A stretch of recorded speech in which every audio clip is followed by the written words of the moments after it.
What's up? My name's No Mind, aka Red Monk, and I'm just here to uh, show you a tournament on LiChess.org. Just started playing there. I was playing on that old ICC for so long, and so yeah, it was a under 1700 Blitz, 5-0 increment, 5 minutes per side, and I'm probably sending this out to my family. So what's up, fam? Hope y'all doing well in the peace and the spirit. And yeah, it was like 8 or 9 games. I was able to score first out of over 200 people. I think it was like 244 maybe or something. And, I think I lost 2 games. Close second and third. Best result I've had so far on LiChess. And hope you guys enjoy. This is the first game. I lost the first game, kind of lost it because of tactics. So yeah, we'll get right into it. D4. Plays a London. I play early C5. Kind of a French pawn structure for black. And let's see here. He plays at C3. I take early just to open up the C file. It's I like doing that a little bit. Developing the king knight. And I play queen b6. I am b2. He brings his queen out, saying that if I take, he'll take back with his knight as an option. And so I develop my knight with the same idea. And he goes for the pawn break. And I take, expecting bishop takes c4. But he takes with the knight, I guess, to attack my queen. And so now this is exactly a good moment to now trade queens for me. Now he has double pawns, as well as a weak isolated pawn. And so I like my endgame, as well as his pieces a little bit. So I give him a check. He has to bring his piece back, raiding the knight d5, with the idea that if he takes, I take back, threatening the fork, hitting the rook and the king. So far this is nice. And then when I go knight b6, I just wail out. He takes the bishop, and I think all I need to do is just take the knight. And then if he takes back, take the bishop, everything's chill. But I just skitzed out, and I took the bishop, and now it's all over. It just loses a piece. I tried to straggle on. I have to give up the piece now for a pawn, but I'm just down a piece, so I think I resign here. Alright, so yeah, kind of like a Mikhail Tal, losing the first game. Hopefully not like that in the later tournaments, but yeah, I guess I'm still not out of it. So we'll see you later. Alright, stay tuned. Peace. Hey, what's up? It's Red Monk. This is the second game. I'm white, and black has to bust. It's 1300. So I played a King's Indian as white. Kind of fun sometimes. He seems to be following suit in some sense. So you got c4, you got e4. I choose e4, e5, and now usually the standard is that you develop the knight either to d2 or c3. In this particular position, I kind of like c3 just because the bishop, when there's no pawn on e5, then this bishop exerts a lot of force. And so sometimes to block this diagonal, the dark square diagonal, a1 to h8, you play c3. Anyway, so I play knight c3 here, castles. And now where should the bishop go on c1? Well,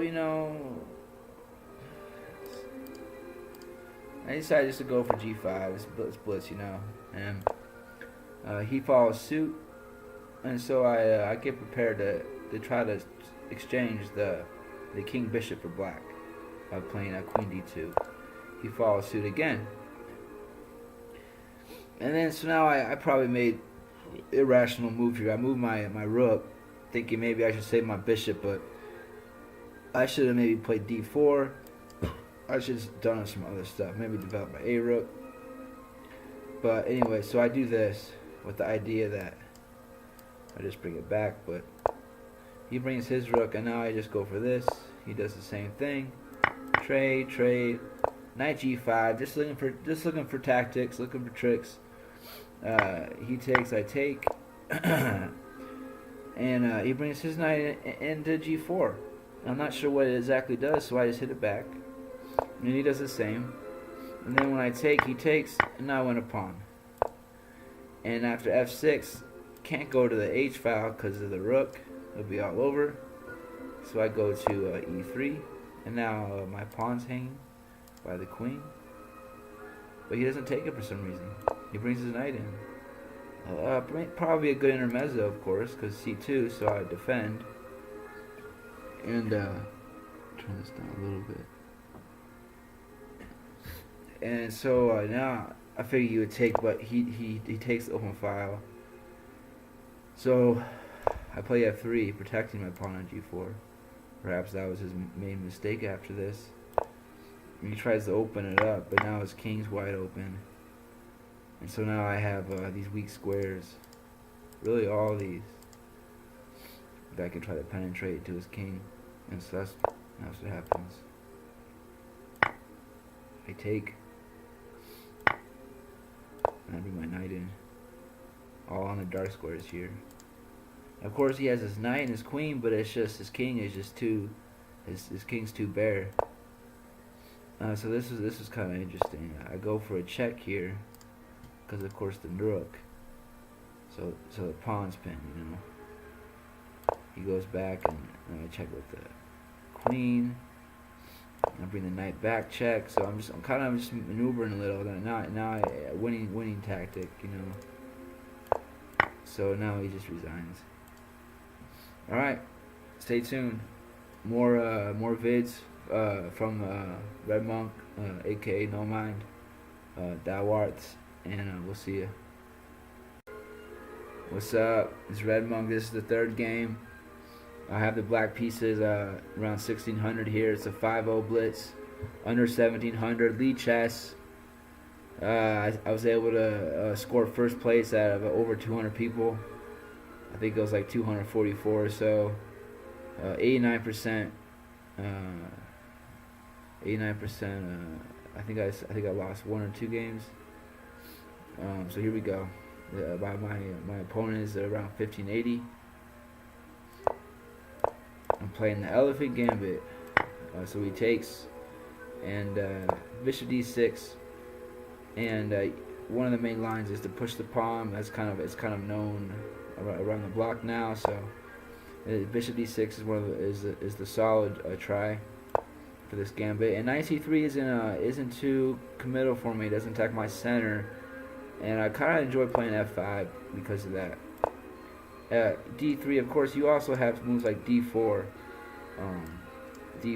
and if I push, then the knight comes in. That's really how you're supposed to play that position. But knight f6, and this is a key piece as well.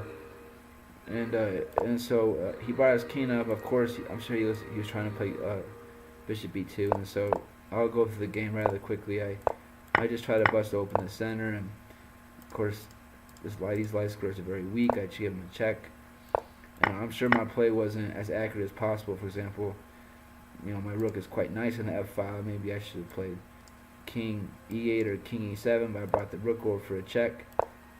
You know, just give him a check on with my bishop here. He's got pins here, and perhaps this is an easy move for some, but not for others. So where does the rook go on this file? Well, I could bring it back to the dark square, but then my queen's blocked. I can't go here. Here could be okay, and so I just bring it all the way back. Sometimes that's simple. So I trade, and then there goes the rook again in the f file. And now this is kind of a sweet move. Nowhere to go. Now he walks into discover check as my bishop. So now I win the queen. Notice if you go here, check, and then he defends, or maybe he has a better chance to leave. So I think this is the more correct way to do the discover check. So you saw he has the bishop pair, and I'm grabbing pawns, and so what's going on here.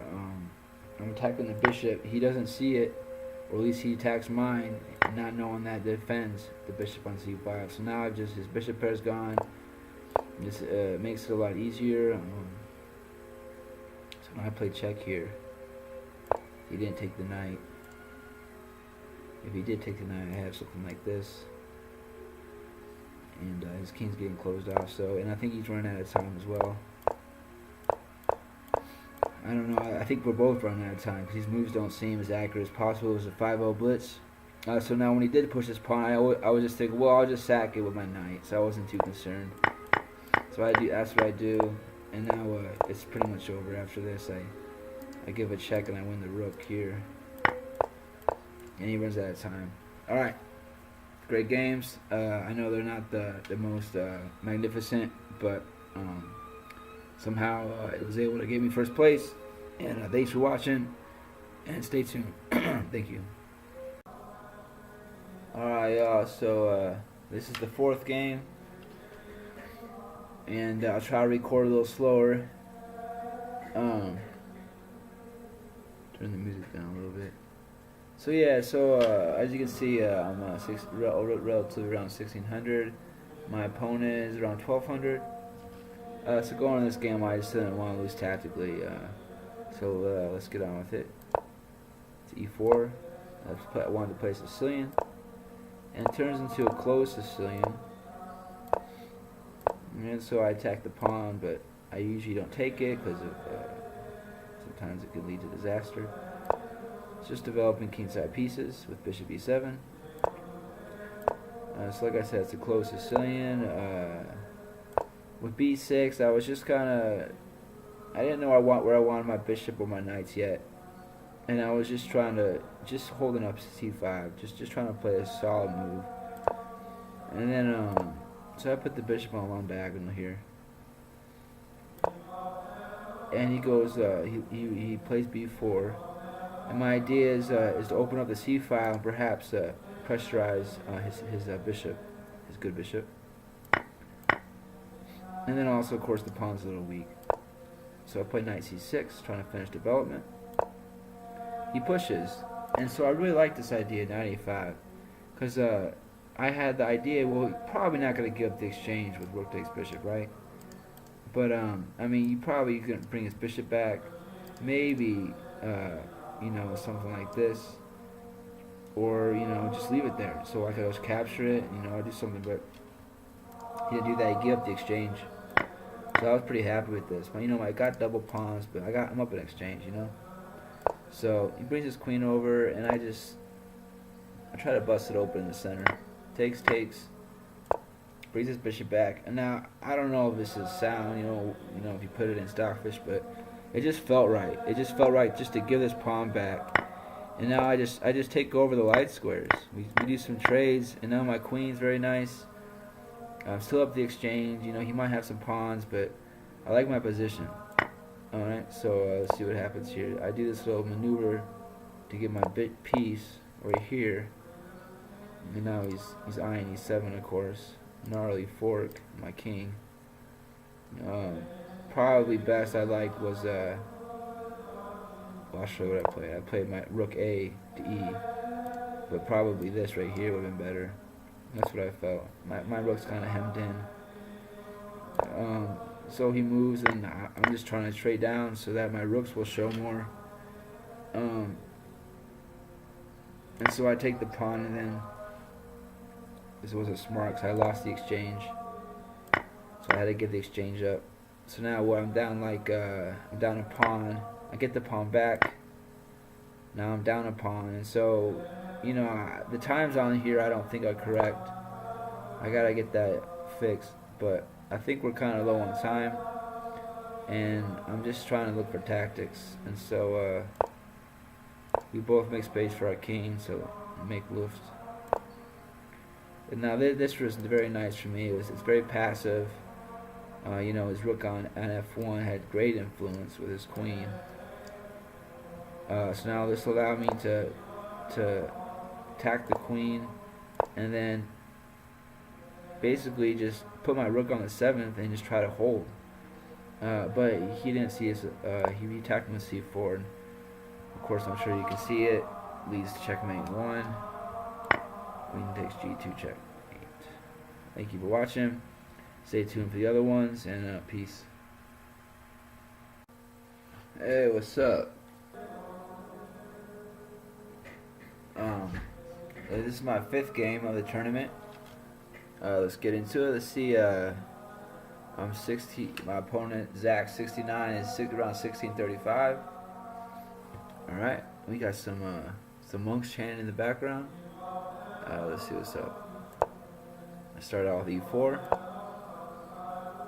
e5, knight f3. Preparing to play a Scotch at knight c6, knight f6, the Petrov. I take. He plays queen e7. I'm not too familiar with queen e7, so I just drop it back. He regains the pawn with the knight. I play bishop e7 to protect my king. He plays d5, knight c3. The knight takes, and I open up my bishop. And so he plays bishop e6. This is interesting, and I have an idea here to play bishop e3, queen d2, and castle long. Okay, he plays knight c6.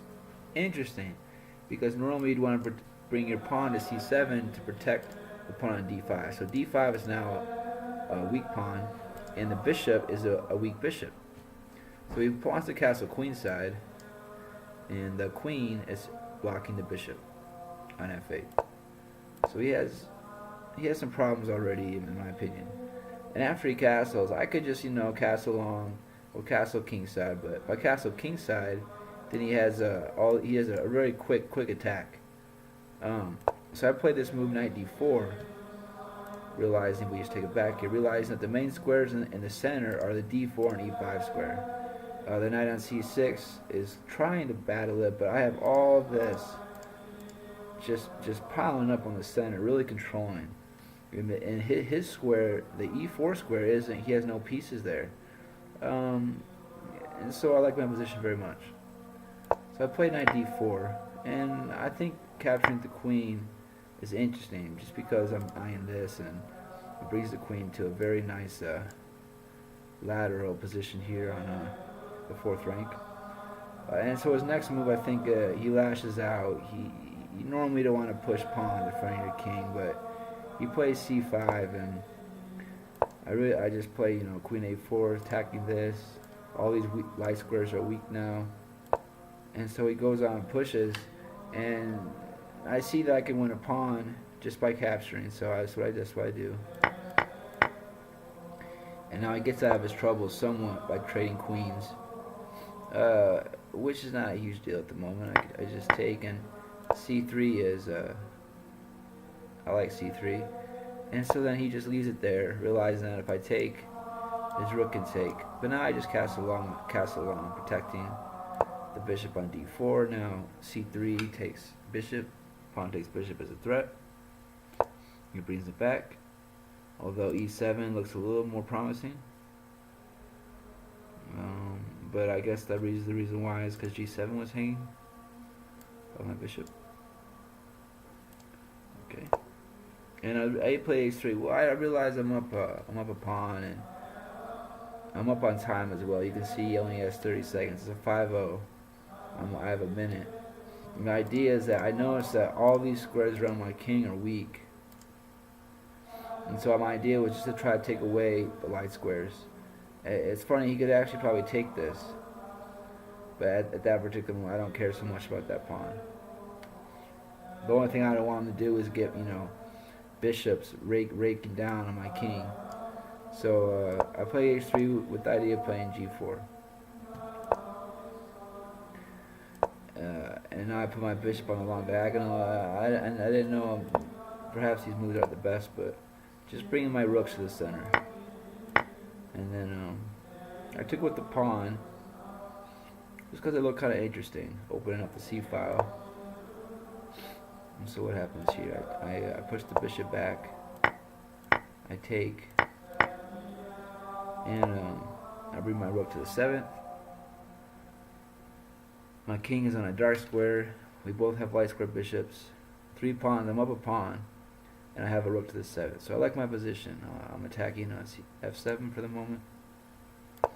And so now he defends, and I think I check him here, and then I play this. This might not have been the best. I wanted to play rook b1, but then I thought bishop check could be interesting. So my idea with rook d2 is to bring it over, but then he plays that anyway, see? So then I move another time to try to go over to give him a check. But now he plays b5, guarding that square. And so now I just try to get off of the c file, bring my king to the center. He starts piling up on this pawn, so I bring it back with tempo, defending and attacking the bishop, and he brings it back and defends.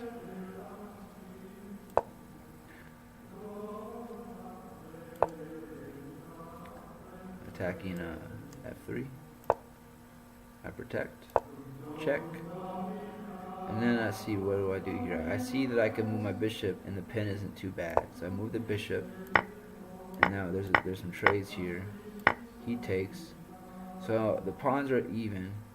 But I like this move right here. It kind of holds down his rook, and again he has 30 seconds. Or I guess that time's wrong. My bad. The time is wrong on here. I gotta figure that out still. This is the first time I'm doing recording, so bear with me. Alright, so I just, just eye this. His king's pinned. The rook can't necessarily go to here, but that's what it does. It goes after that. I can hit it with check, and then I hit another check, and then another check, and now I take. So now I like my position here. I don't know if it's drawn or winning, but it looks like black's got to work a little. He brings the king back. I give it another check. Now I push. He takes, I push again. The guy has to get behind it. I defend, and now he tries to get his king out to push his pawn, the queen. Check. And I bring my king. King up. Check. Over. Check. Over. Now I go behind it. Now I can't push my pawn. So he tries to push his pawn. I check, get him over the way. Then I come down to the 4th, doing a Lucena type position here. I'm gonna try to go a little fast. I think I'm almost out of time. So once he did this, I had to check him here. It gave me the extra tempo to bring the rook back. That was important for me. If I didn't do that, we both would have queened.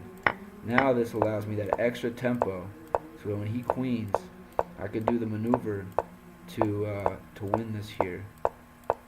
I'm just gonna go real fast.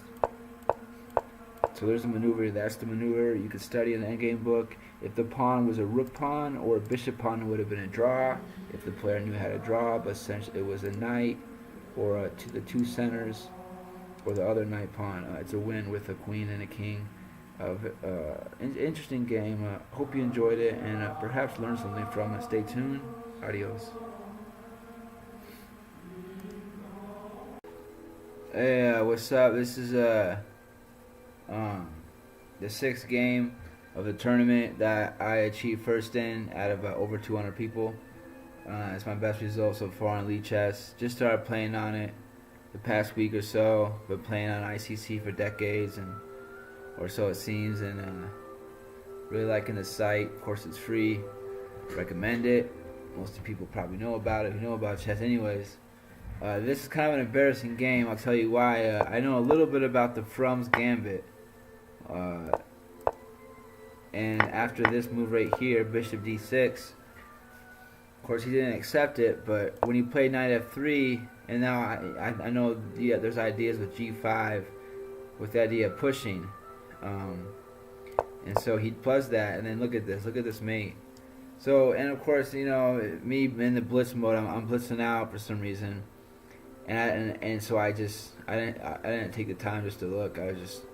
So I do something stupid like this, and so I still win, but it's just kind of embarrassing. So I'll just go through it real fast. Even then I could have checked, but so I do a check now, and he's all pinned up, and And so I'm still winning here. I win the queen, and there's a bunch of pieces all over the board. It looks like funny chess or something, but so there it is right there. Alright, and so sorry y'all for not being able to see that mate in 6. Hopefully I'll never miss that again, and I'll see y'all later. Alright, peace. What's up, y'all? It's Red Monk. This is the 7th game, and Vika's 991111 1622.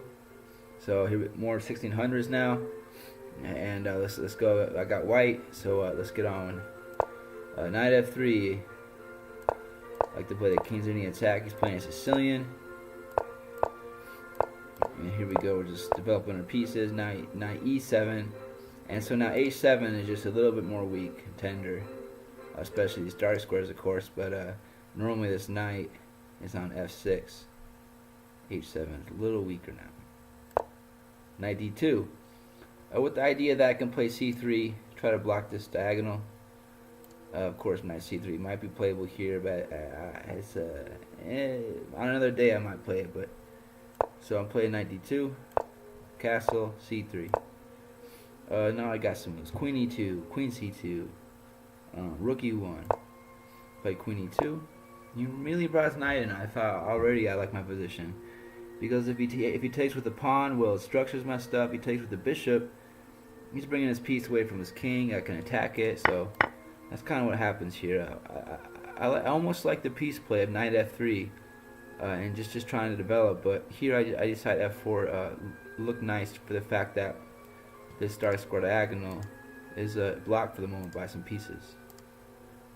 f4, and I think I just developed now knight f3. Yeah, here we go. Knight c6. So yeah, I have some pawns here on the king side. And it looks like I'm going to be attacking on the king side. His bishop eyes the queen. His knight is on the queen side. And these pawns all point to the queen side. So you would think maybe something like this, you know, maybe develop the bishop. And so that's kind of the ideas behind it. Or he could take more of a play in the center approach and try to play for d5 or something. Okay.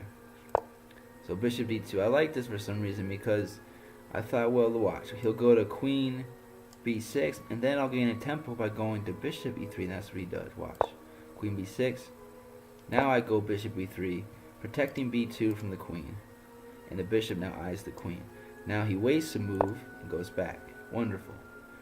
Now, see, what should we do? Well, I thought maybe doing something like that, but I thought, well, my a rook, and this is my weak pawn, so I think I play the d file. Oh, I don't. I'll move my rook up. I guess I was thinking about just doing something like this, maybe a rook maneuver or something. Okay. I get my king out of the diagonal, just doing some couple leisurely moves. I'm not sure what's going on, you know, taking my time.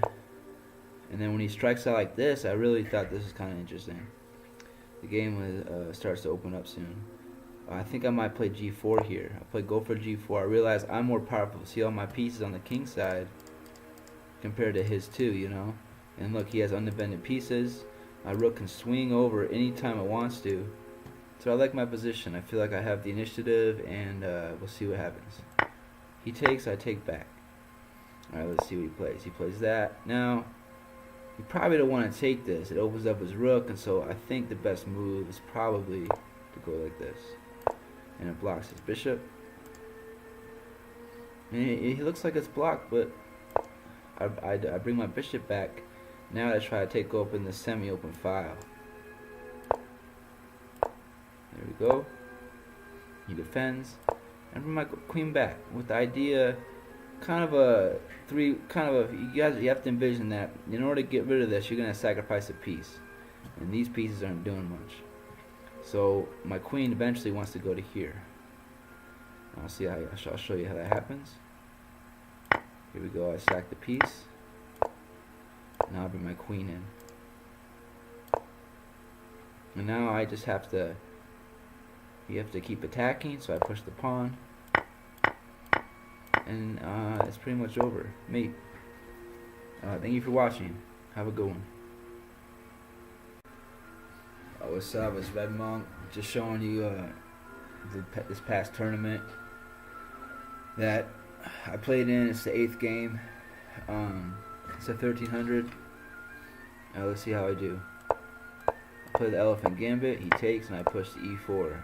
One of the most studied lines in the Elephant. And he gave a check, and this will allow me to win a piece with a C6.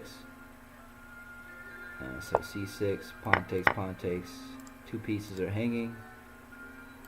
He takes one back, I win one. And now I'm just trying to, what would you do here? Well, I'm up a piece, so now let's just try to trade. So I give a check, so that if he defends with his queen, I'm just going to trade queens. And that's what I did here. I stopped it just for one moment, and now I trade queens. And now I'm just trying to develop pieces.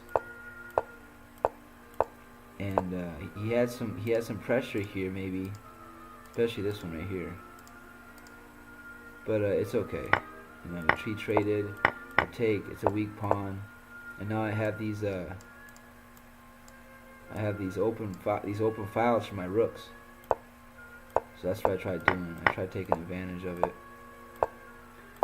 And now I'm just I brought my rook to the 7th. He has a nice bishop. It's opposite colored bishops, but I have an extra piece, which is my knight. I have 1, 2, 3, 4 pawns. He has 6 pawns. So basically, he has 2 pawns for my knight. But I have a rook on the 7 with pressure. So he does that. I trade. His trades are good for me again. And he takes. And now this is you gotta be a little careful, but it's almost mop-up job. A little technique, which I can easily mess up, but because of my king position, it made it a lot easier. And so now I'm just it's over now. So I appreciate you watching. I know it was a quick game. There's I think there's 2 more games left that you might find interesting. And yeah, so see you later. Hey, what's up? It's Red Monk. This is this is the 9th game, and it's a Alvin counter gambit, and it ends pretty quickly, but I'll show you what happens here. So we got the Alvin, one of my most favorite gambits, and what I think is one of the most hardest gambit openings to play. And so he plays bishop g5, and I play bishop e7, and then he brings his queen up. And what would you do here? Well, immediately you see this, right?